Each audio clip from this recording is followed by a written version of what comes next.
ಗಾಡಿ ಕಂತವೆಲ್ಲ ರೂಲ್ಸ್ ಐತಿ 3 ತಿಂಗಳವರೆಗೂ ಬರಂಗಿಲ್ಲ ಅಂತ. ಇದು ಬಡ್ಡಿ ಇಲ್ಲ ಅಂತ ಕೊಡ್ತಾರಲ್ಲ ಕನ್ಸ್ಯೂಮರ್ ಲೋನ್. ಅದು ಹೆಂಗ್ ಅಲ್ಲಣ್ಣ 2 ಕಂತು ಒಂದೇ ಸರಿ ಅದು ಹೆಂಗ್ ಕಟ್ಟಕ್ ಬರುತ್ತಣ್ಣ? ಈಗ ನಿಮ್ದು ಒಂದು ಕಂತು ಅದನಪ್ಪ ಡ್ಯೂ ಇರೋದು? ಒಂದೇ ಕಂತು ಡ್ಯೂ ಇರೋದು. ಒಂದು ಕಂತಿ ನೀವು ಸೀದಾ ಮನೆ ಬಂದಿದ್ದೀರಿ. ಯಾವ ಫೈನಾನ್ಸ್ ನಿಮ್ದು? T V S. ನಿಮ್ಮ ಮ್ಯಾನೇಜರ್ ಯಾರು? ಮ್ಯಾನೇಜರ್ ಹೆಸರು? ಧನುಷ್. ನಿಮ್ಮ ಬ್ರಾಂಚ್ ಇರೋದು? ಒಂದು ತಿಂಗಳದ ಏನಾದ್ರೂ ಗ್ರಾಹಕರು ನಿಮಗೆ ದುಡ್ಡು ಕಟ್ಟಲಿಲ್ಲ ಅಂದ್ರೆ ಮನೆ ಹತ್ರಕ್ಕೆ ಬಂದು ಅವ್ರ ಕೇಳೋ ಅಧಿಕಾರ ಇದೆ, ಹೌದಾ? ನಿಮ್ಮ ಹೆಸರು? ನಿಮ್ದು ಐ ಡಿ ಕಾರ್ಡ್ ಕೊಡಿ. ಐ ಡಿ ಕಾರ್ಡ್ ಕೊಡಿ. ನೀವೇನಾಗಬೇಕಾ ಬ್ಯಾಂಕಿಗೆ? ನೀವೇನಾಗಬೇಕು? ಅದೇ ಏನಾಗಬೇಕಲ್ಲಿ? ಕೆಲಸಗಾರ ಅಂದರೆ ರಿಕವರಿ ಮ್ಯಾನು ಅಥವಾ ರಿಕವರಿ? ಹೆಸರು ಯಾವ ಊರು? ನಿಮ್ಮ ಸ್ವಂತ ಊರು? ಏನು ಕೊಟ್ಟಿದ್ದೀರಿ ಅವರಿಗೆ? ಏನು ಫೋನು? ಯಾವ ಕಂಪ್ನಿದು? ಎಷ್ಟು ಎಷ್ಟು ಎಷ್ಟು ರೂಪಾಯಿ ತೊಗೊಂಡಿದ್ದಾರೆ? ಒಂದು ಕಂತು ಡ್ಯೂ ಇದೆ ಅಂತ ನೀವು ಹೇಳಿದ್ರಿ ನಮಗೆ, ಹೌದ್ರಾ? ಒಂದು ಕಂತು ಡ್ಯೂ ಇತ್ತು ಅಂದರೆ ಸೀದಾ ಅವ್ರ ಮನೆ ಹತ್ರಕ್ಕೆ ಹೋಗಿ ರಿಕವರಿ ಮಾಡ್ಕೊಳೋದಕ್ಕೆ ನಿಮ್ಮ ಕಡೆಯಿಂದ ಆದೇಶ ಇದೆ. ಈಗ ಅಟ್ ಪ್ರೆಸೆಂಟ್ ನೀವು ತೊಗೊಂಡ್ಬಂದಿದ್ದೀರಾ, ನಮ್ಗೆ ಆದೇಶ ಪತ್ರ ತೋರಿಸ್ತೀರಾ? ಆದೇಶ ಪತ್ರ ಇಲ್ಲ, ನಮಗೆ ಮ್ಯಾನೇಜರ್ ಕಳಿಸಿದ್ದಾರೆ ಹೋಗ್ರಪ್ಪ ಅಂತ ಹೇಳಿದರೆ ಬಂದಿದ್ದೀವಿ ನಾವು. ಇಲ್ಲಿ ಪ್ರಜಾಪ್ರಭುತ್ವಪ್ಪ. ಮ್ಯಾನೇಜರ್ ಹೇಳಿದ ತಕ್ಷಣ ಬರಂಗಿಲ್ಲ. ಒಂದು ಮನೆ ಹತ್ರ ನೀವು ಬರಬೇಕು ಅಂತ ಹೇಳಿದರೆ ಅದರದ್ದೇ ಆದಂಥ ರೂಲ್ಸ್ ಇರ್ತವೆ. ಈಗ ನಿಮ್ಗೆ ಹೇಳ್ತಿದ್ದೀರಾ ನಿಮ್ಮ ಕಂಪನಿಯಿಂದ ನಮಗೆ ಪ್ರೊಸೀಜರ್ ಪ್ರಕಾರ ನಮ್ಮ ಆದೇಶನೇ ಅದು. ಒಬ್ಬ ಮ್ಯಾನೇಜರ್ ಹೇಳಿ ಕಳಿಸಿದ್ದಾರೆ ಅಂದರೆ ಅದು ಆದೇಶನೇ ನಿಮ್ಮ ಪ್ರಕಾರ. ಅವ್ರು ನಾವು ಕಳಿಸಿರೋದಕ್ಕೆ ನಾವು ಬಂದಿದ್ದೀವಿ ನಾವು. ಈಗ ಅವರು ಕೊಡಪ್ಪ ಇಲ್ಲ ಒಂದು ಸ್ವಲ್ಪ ಐ ಡಿ ಕಾರ್ಡ್.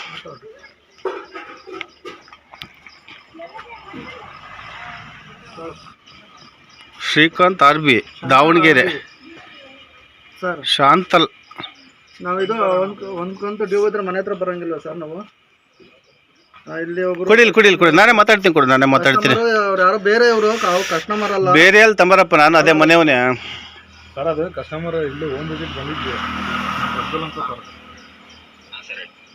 ಇದು ಇಲ್ಲಿ ಇವ್ರು ಯಾರೋ ಥರ್ಡ್ ಪಾರ್ಟಿ ಮಾತಾಡ್ತಿರೋ ಸರ್. ಇನ್ನೂ ವಿಡಿಯೋ ಮಾಡ್ಕೊಂತಂದ್ರೆ ಕೊಡ್ತೀನಿ ನೋಡ್ರಿ ಅವ್ರ ಹತ್ರ. ಏ ಬ್ರದರ್ ಕರಿಯಪ್ಪ ಅಂತೇಳಿ DVG ವಾಯ್ಸ್ ನ್ಯೂಸ್ ಚಾನಲ್ ಸಂಪಾದಕರು ನಾವು. ಇವ್ರು ನಮಗೆ ರಿಲೇಷನ್ನೇ ಆಗಬೇಕು. ಬಂದಿರೋ ಅವ್ರ ಮನೇಲೇ ಇದ್ದೀನಿ ನಾನೀಗ. ಎಷ್ಟು ಕಂತು ಡ್ಯೂ ಇದೆ ಅಂತ ಕೇಳಿದ್ದಕ್ಕೆ ಒಂದು ಕಂತು ಡ್ಯೂ ಇದೆ ಅಂದರೆ ಒಂದು ಕಂತಿಗೆ ನೀವು ಕಳಿಸ್ಬೋದಾ ಮನೆ ಹತ್ರಕ್ಕೆ? ಅಲ್ಲ, ಮೈಕ್ರೋ ಫೈನಾನ್ಸು RBI ಪರ್ಮಿಷನ್ ನಾನು ಅದನ್ನು ಕೇಳ್ತಾ ಇಲ್ಲ. ಒಂದು ಏನಾದರೂ ಕಟ್ಟಲಿಲ್ಲ ಅಂದರೆ ನೀವು ಅವ್ರ ಮನೆ ಹತ್ರ ಕಳಿಸ್ಬೋದಾ? ಮತ್ತು ನೀವು ಅವರಿಗೆ ರಿಕವರಿ ನೋಟಿಸ್ ಏನಾರು ಕೊಟ್ಟು ಕಳಿಸ್ಬೇಕಲ್ಲ. ಮತ್ತು ನೋಟಿಸ್ ಇಲ್ದಂಗೆ ಅವ್ರು ಸೀದಾ ಮನೆ ಹತ್ರಕ್ಕೆ ಬಂದರೆ ಇಲ್ಲಿ ಏನಾರು ಪ್ರಾಬ್ಲಮ್ ಅಂದರೆ ಕಷ್ಟ ಅಲ್ವಾ?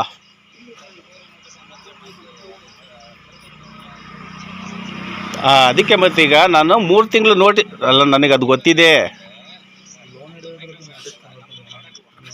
ಸರ್ ಮೈಕ್ರೋ ಫೈನಾನ್ಸು ಅಲ್ಲಲ್ಲ, ಆಯಿತು, ನನಗೆ ಅದು ಅರ್ಥ ಆಯಿತು.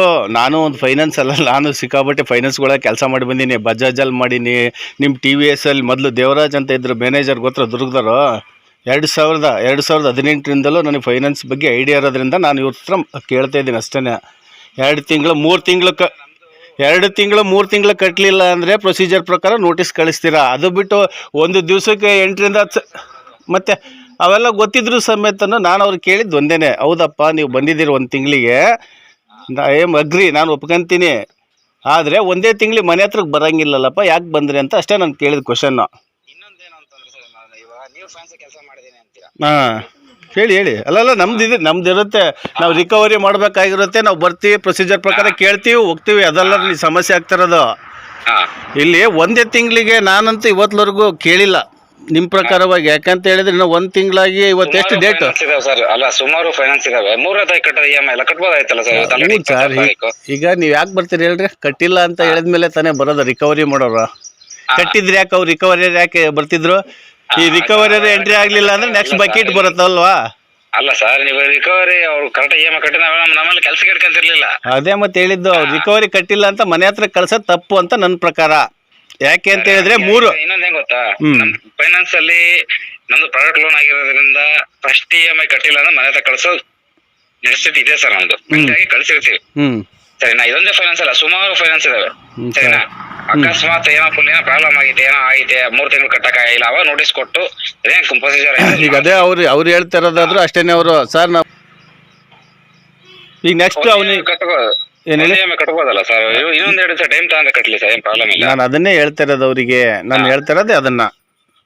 3 ತಿಂಗಳು ಆದ್ಮೇಲೆ ಬೇಕಾದ್ರೆ ಅವ್ರು ಕಟ್ಟಲಿಲ್ಲ ಅಂತ ಹೇಳಿದ್ರೆ ನೀವು ಹೇಳಿದ ಪ್ರೊಸೀಜರ್ ಪ್ರಕಾರ ಅವ್ರು ಪಾಲಿಸ್ಲಿ. ಈಗ ಅವರು ಊರಲ್ಲಿಲ್ಲ, ಅವ್ರು ಬಂದ್ಮೇಲೆ ಅವ್ರು ಹಾಕ್ತಾರೆ ಅಮೌಂಟು. ಅದೇ ಸರ್ ಇನ್ನೊಂದು 2 ದಿನ ಟೈಮ್ ತಗೊಂಡು 2 ದಿನದೊಳಗೆ ವ್ಯವಸ್ಥೆ ಮಾಡ್ಕೊಡಿ ಸರ್. ಅಲ್ಲಲ್ಲ ಈ ಮಂತ್ ಎಂಡ್ ಅಲ್ಲ ಸರ್, ಈಗ ನೆಕ್ಸ್ಟ್ ಮಂತಿಂದ ಅವ್ರು 2 ತಿಂಗಳದ್ದು ಹಾಕಿದ್ರೆ ಒಂದೇ ಸಲಕ್ಕೆ EMI ಅದ್ರಾಗೆ ಕಟ್ ಮಾಡ್ತೀರಿ. ಹಂಗೆ ಬರಲ್ಲ ಸರ್. ಚೆಕ್ ಬೌನ್ಸ್ ಚಾರ್ಜ್ ನೀವು ಸೇರಿಸ್ಲೇಬೇಕಾ? ಚೆಕ್ ಬೌನ್ಸ್ ಕಟ್ಬೇಡಿ ಸರ್, EMI ಅಷ್ಟೇ ಕಟ್ಟಿ ಸರ್.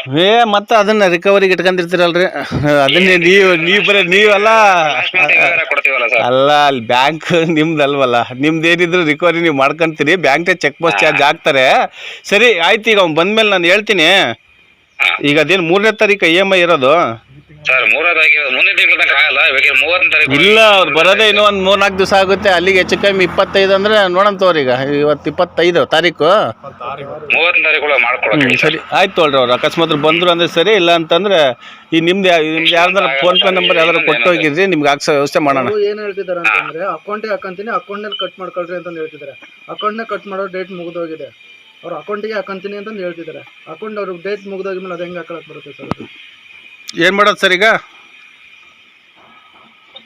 ಹಲೋ ಹಲೋ, ಈಗ ಏನು ಮಾಡೋದು? ಅದೇ 2-3 ಟೈಮ್ ತಗೊಂಡು ಕಟ್ಟಿ ಸರ್. ಅಲ್ಲ ಅವರು ಈಗ ಊರಲ್ಲಿಲ್ಲ, ಬಂದು ಕ್ಯಾಶ್ ಕೊಡೋಕೆ ಆಗೋದಿಲ್ಲ, ನಾನು ಅಕೌಂಟ್ಗೆ ಹಾಕ್ತೀನಿ ಅಂತ ಹೇಳ್ತಿದ್ದಾರೆ ಅವರು. ನಿಮ್ಮದ್ದು ಯಾರ್ದಾದ್ರು ನಂಬರ್ ಕೊಟ್ಟು ಏನೋ ಮಾಡ್ತೀನಿ ಅಂತ ನೋಡ್ರಿ. ಸರಿ ಮಾತಾಡ್ರಿ ಅವ್ರ ಹತ್ರ. ಸರ್ ನಿಮ್ಮ ಹೆಸರೇನಪ್ಪ? ನಿಮ್ದೇನು ವರ್ಕ್? ಇದೇ ವರ್ಕ್. ಇಬ್ರು ಸೇಮ್ ಒಂದೇ ಇದಕ್ಕೆ ಬಂದಿದ್ದೀರಾ? ಅವ್ರ ಲೊಕೇಶನ್ ಬೇರೆ, ನಿಮ್ಮ ಲೊಕೇಶನ್ ಯಾವ್ದು ಕೊಟ್ಟಿದ್ದಾರೆ? ಹೇಳಿ ಸರ್. ಸರ್ ಅವರು ಏನು ಹೇಳ್ತಿದ್ದಾರೆ? ರೂರಲ್? ನೀವಿಬ್ರು ರೂರಲ್ಲೇ? ಅವರು ಅಕೌಂಟಲ್ಲಿ ಇಟ್ಕೊಂತೀನಿ, ಅಕೌಂಟ್ನಲ್ಲೇ ಕಟ್ ಮಾಡ್ಕೊಳ್ರಿ. ನಾನು